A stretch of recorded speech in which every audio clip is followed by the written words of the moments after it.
Sylvie Delacroix, who is going to talk about data trusts as bottom-up data empowerment infrastructure. Thank you. Okay. Well, first, I should say that I'm really sorry not to be here in person today, as I think really we need more of these kinds of cross-disciplinary events if we're going to make progress on questions that really suffer, in my view, from a lack of cross-disciplinary engagement. So I am a lawyer and a philosopher by training, so you might wonder what I can possibly bring to a conference full of computer scientists and data scientists like yours. Well, I should answer that by first saying that, well, the questions I like to ask myself start with questions that are quite fundamental, like what is it that we talk about when we talk about data?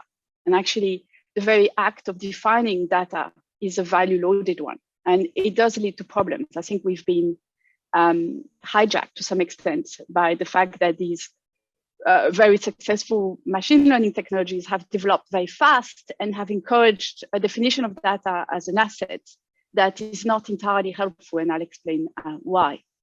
So I think my talk today is meant to basically make at least 2 points. The first point is that I think data as a resource defies all traditional legal and economic tools of analysis, and we need to do better. We need to be creative when it comes to putting together new frameworks, and that's what I'm going to try to do today. And the second thing I'm going to try and say today is positive, I suppose, and it's to try and emphasize the extent to which we can actually achieve several things in one go by creating bottom-up data empowerment infrastructure. And I will explain what I mean by that. But effectively, I see this need for bottom-up infrastructure as crucial to achieve at least 2 objectives. One is, well, we need to share data more intelligently. Yeah, there is no question that today there are many fancy AI tools that we are struggling to bring to their full potential for one simple and depressing reason: we are not sharing data as intelligently as we could. Now, I think we can do a lot better than what we currently manage to do, in part if we bother to create a bottom-up data empowerment infrastructure, and I will explain what that is.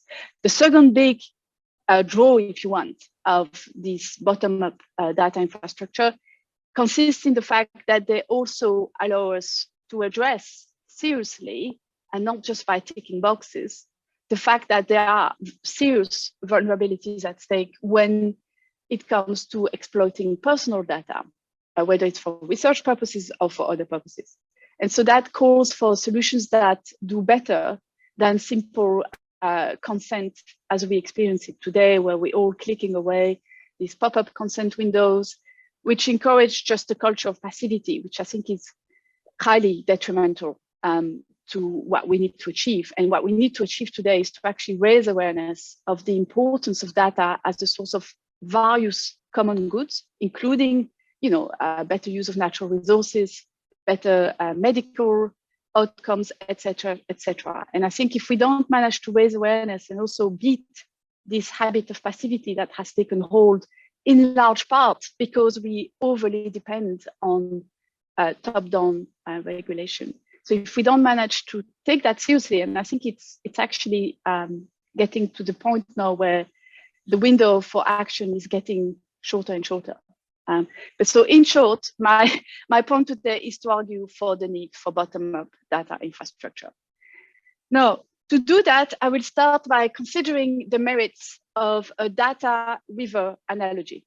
Have you ever thought about data and the way in which it resembles, in some ways, rivers as a resource?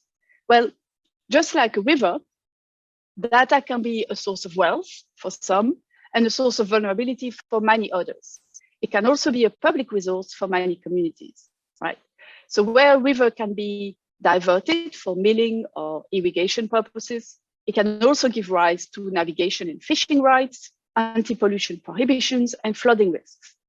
And by the time water-powered technology enabled the Industrial Revolution, and that was mostly in the 19th or 18th century, actually, what's interesting is that by that time, we already had various ways of juggling those coexisting privileges and responsibilities that had been developed in various parts of the world. And the problem is that this is not true when it comes to data. Yeah, you could argue that what we're experiencing today is a new form of revolution, not an industrial one, maybe an AI-powered one. Yeah. Are you showing some slides? I will share slides, just not immediately. Is that okay? Okay. In 5 minutes. I know you're used to having slides, but I'm going to talk for more. In total, actually, how long do you want me to talk, just so I can adjust? Okay, I'll just continue. So, I'll. Pardon? Sorry, 35 minutes. Yeah. Okay, that's great. So I was talking about this analogy between rivers and data, right? And I was arguing that one of the problems is that rivers, they enabled the Industrial Revolution at the 18th century, but we had already developed ways of juggling all these coexisting responsibilities and privileges that are needed when you manage the upstream and downstream needs of people who live along the river. The problem is that data and the role it plays now in various machine learning technologies, it has developed in a way that wasn't preceded by this culture of learning to balance all sorts of competing rights and responsibilities. Instead, we had, like the scene was hijacked by effectively, you could call them millers, yeah, people who build canals and fed these big, massive industries that we know today, which are data dependent, without any regard for the fact that data, just like rivers, has many uses and can lead to also considerable vulnerabilities like flooding, etc. And so what you could argue we are experiencing today is a result of like a Wild West rush for gold, in this case rush for data, which has happened without being preceded by a culture of learning to juggle competing rights and responsibilities. And as a result, we live under the domination of, we are dominated by this definition of data as an asset that's subject to property rights. And this definition of data that as an asset subject to property rights is incredibly unhelpful, right? So as soon as we actually consider data away from the canal banks imposed by vast industries, we not only have to come to terms with the legitimacy of a variety of coexisting privileges, responsibilities, and obligations, we must also adjust to the fact that what is at stake in the allocation of those privileges, etc., is unlike that which characterizes the exploitation of a river. Okay, so here comes the limit of the analogy between data and river. That analogy is interesting, but what makes it particularly helpful in a way is where it fails. And data is also unlike a river, largely because much of the data critical to wealth generation today is increasingly tied to political endeavors to consider different futures. Yeah. So some of these endeavors include processes of identity reconstruction at an individual or collective level. And this means that, or this entails vulnerabilities that are very different in kind from the vulnerabilities you experience on the riverbank, for instance. Okay. And it also means that questions of distributive justice or fairness are only one aspect, although the most visible at the moment, of the challenge that is inherent in coming to grips with data as a resource that's basically unmatched at the moment. So yes, when we talk about the value of data, I think it really matters to resist the tendency to reduce the realm of pertinent considerations to economic ones only. And what I'm going to say today is really to try and open up your perspective on the social and political value of data, and hence the impact it should have when you design all sorts of data-dependent tools, let's call them machine learning tools. Okay, so now I am going to try and share my slide. You'll be pleased to hear. Share screen.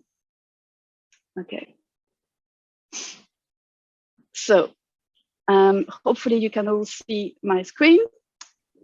Shout no if you can't. Okay, so I assume you can see it.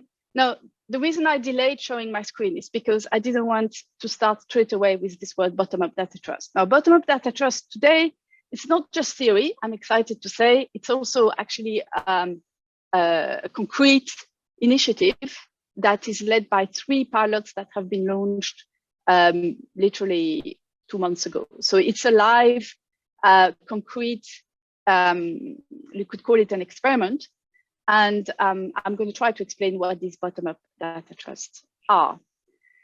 So data trusts basically provide a positive answer to what is first and foremost a political question. And that question is, can we return the power that stems from aggregated data to individuals and groups? Now, our answer, and I wrote the initial paper at the root of this whole proposal with Neil Lawrence 3 years ago, our answer is yes. And given the vulnerabilities at stake, this power should be returned via a legal mechanism that comes with robust institutional safeguards. Now, we happen to have these safeguards in the form of trust law. And so the argument is we better use this existing and dusty part of law, this time to reverse rather than reinforce what is essentially a feudal data structure today. Now, this picture was chosen not by us, but by the FT, and it looks a bit more bloody than I had anticipated. But it's interesting because it shows the extent to which this political empowerment dimension is important. And there's also a very real risk that it may fail and potentially lead to violence, but I hope not. So to appreciate this political dimension, it really helps to draw a parallel with a historical precedent. You may or may not know that in the 19th century in the UK, the right to vote was conditional upon land ownership. Now, to widen the right to vote and give a political voice to otherwise disenfranchised people, land societies were created to collectively buy a strip of land, which was then divided up. Well, the idea behind data trust is similar. Here, what's at stake is not the right to vote, but the ability to have a say over how one's data is used and for what purposes. So instead of pooling together money to acquire a piece of land, what's pooled together are data rights. Okay, now this is really important because it means it's not necessarily the data itself, and I'll come back to that.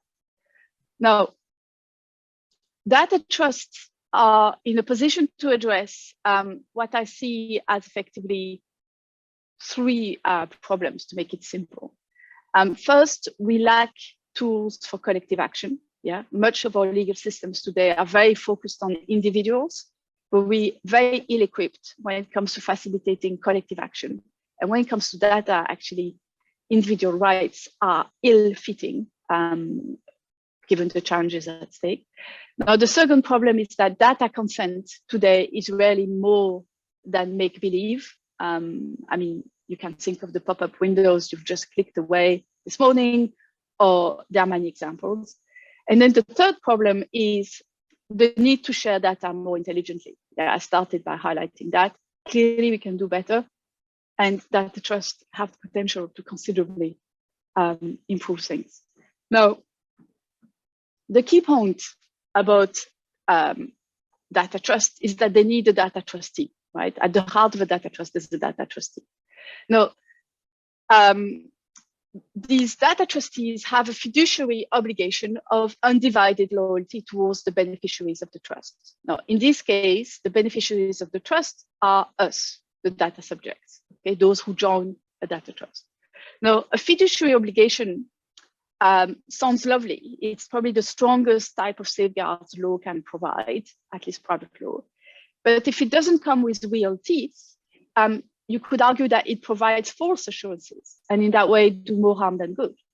Well, actually, what's interesting about trust and the reason why I got interested in this and Neil got interested in this is that they are basically providing concrete institutional safeguards. Like, for instance, each trust is overseen by a court, and that court has significant intervention powers. So if something goes wrong, it's not for the participants in the data trust to show that something has gone wrong. The burden of proof is reversed. and the court can intervene and remove a data trustee if they feel he or she is not acting in the best interest of those in the data trust.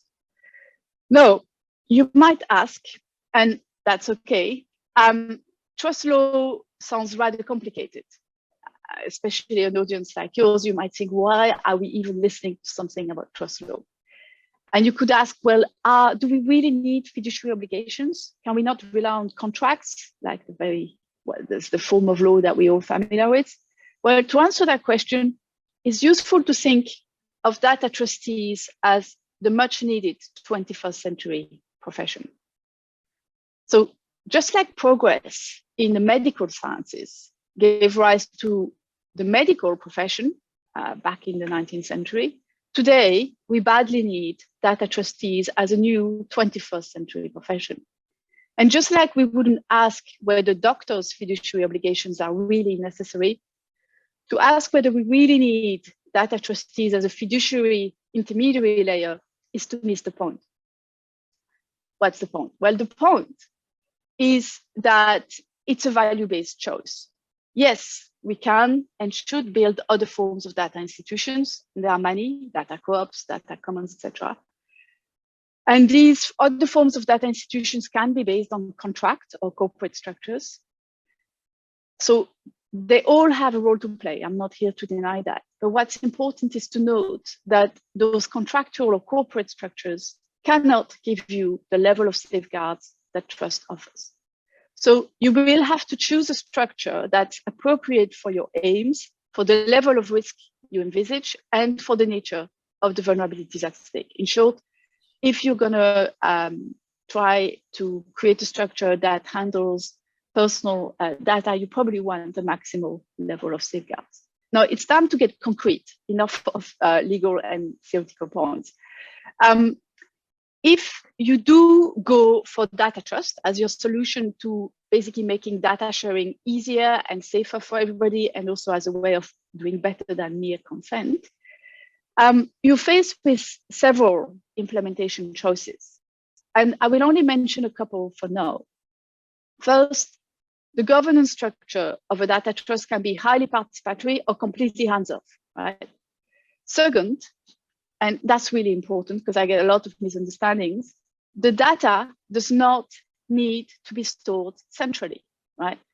In fact, the data does not need to be pooled at all. It could remain on wherever it is, on the servers of Google, Facebook, or whichever service providers you're thinking of. In this scenario, the job of the data trustee is to exercise the data rights on behalf of the beneficiaries and to leverage those rights to obtain better terms and conditions, for instance, or to negotiate new data sharing deals, for instance, for medical research, etc. Now, here's for a dream scenario. Sometimes it shocks people to see that. But imagine being able to go shopping on Amazon, knowing that you've logged into Amazon via your data trust, which has then set the terms and conditions according to which your data can be collected. Goodbye pop-up windows, they won't be missed. And basically, you could say, yeah, but Sylvie, that's lovely, but you're talking of something highly idealistic here. Of course, for a data trust to have the kind of negotiating power with an entity like Amazon, you would want to have a fairly big data trust, right? So it presupposes a kind of network effect where enough people have joined the data trust en masse. And yes, I won't deny that. So this scenario is not going to happen tomorrow. So what can happen in the meantime? Well, there are many things that can happen in the meantime. First, there's a few challenges that we need to confront, and I'm going to come back to those slides. I'll go to challenges now. I think among all the challenges, there are many. I'm not even going to try and list all the challenges that stand in the way.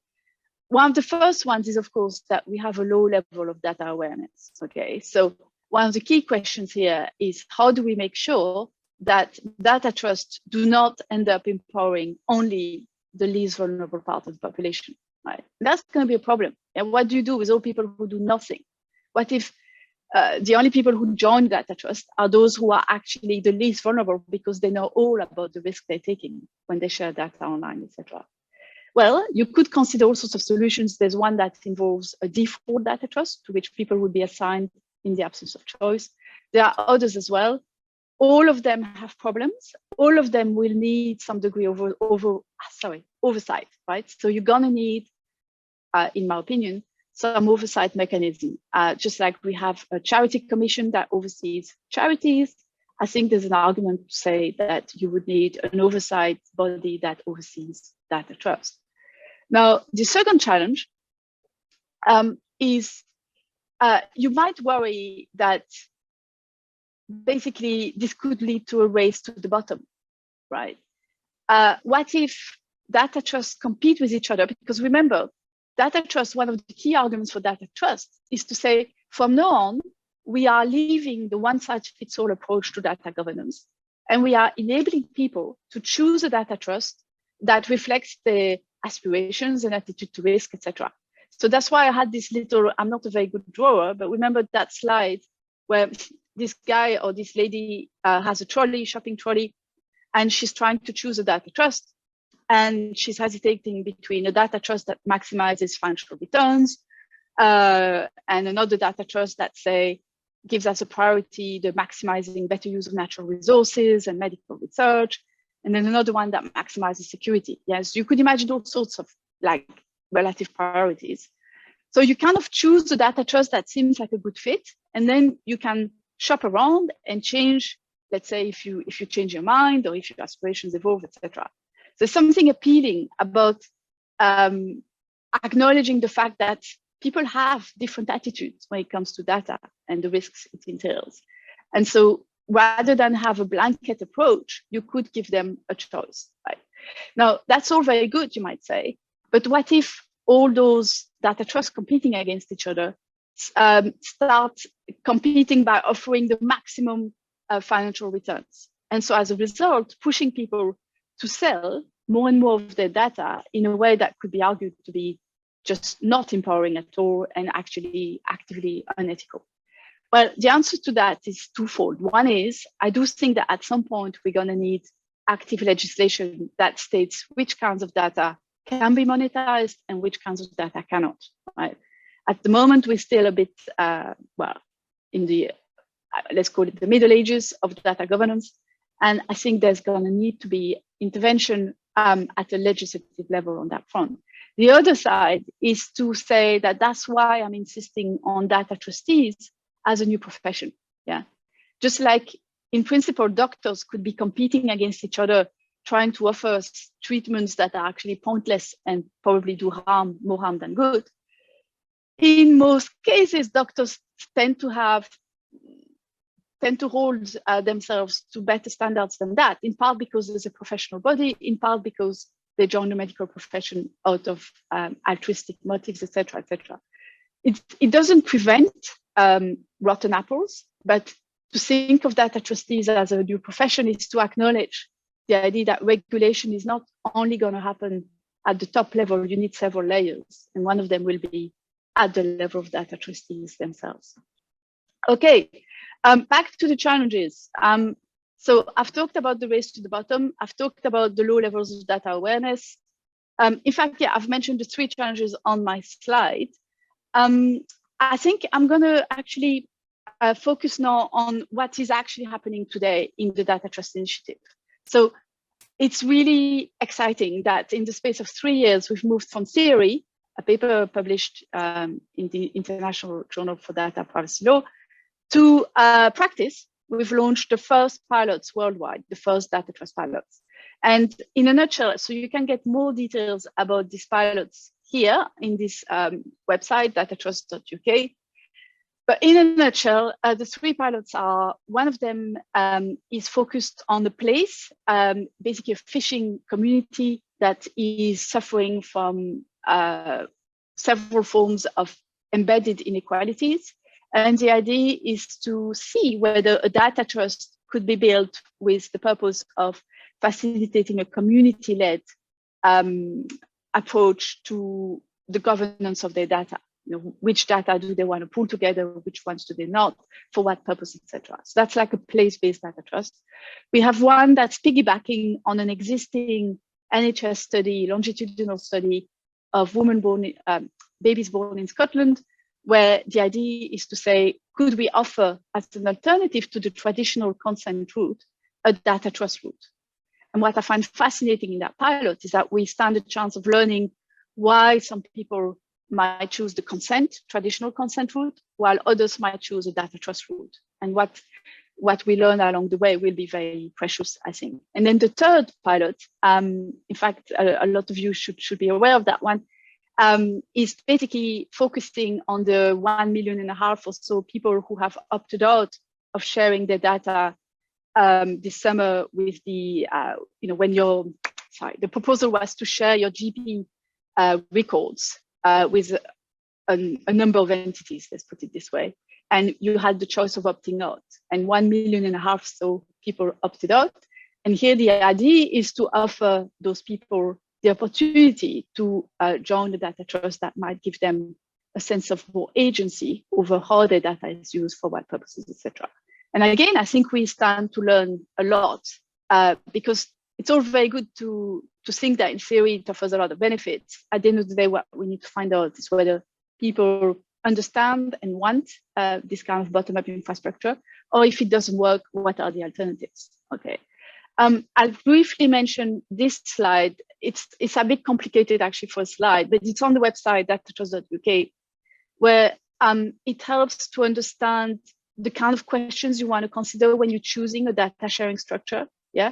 So I mentioned that there are many possible data sharing structures. And if you want to have a very helpful summary, go to that report, Exploring Legal Mechanisms for Data Stewardship. This was published by the Ada Lovelace Institute and the UK AI Council 6 months ago. It took like 1.5 years to put together. I was part of the data trust group. And it's a fantastic synthesis of the kind of landscape when it comes to data stewardship solutions. Okay, I think I'm going to end here, so I'll be spot on time. I'll be very happy to take questions. This is what it's all about at my end. So thank you for your attention, and look forward to answering questions.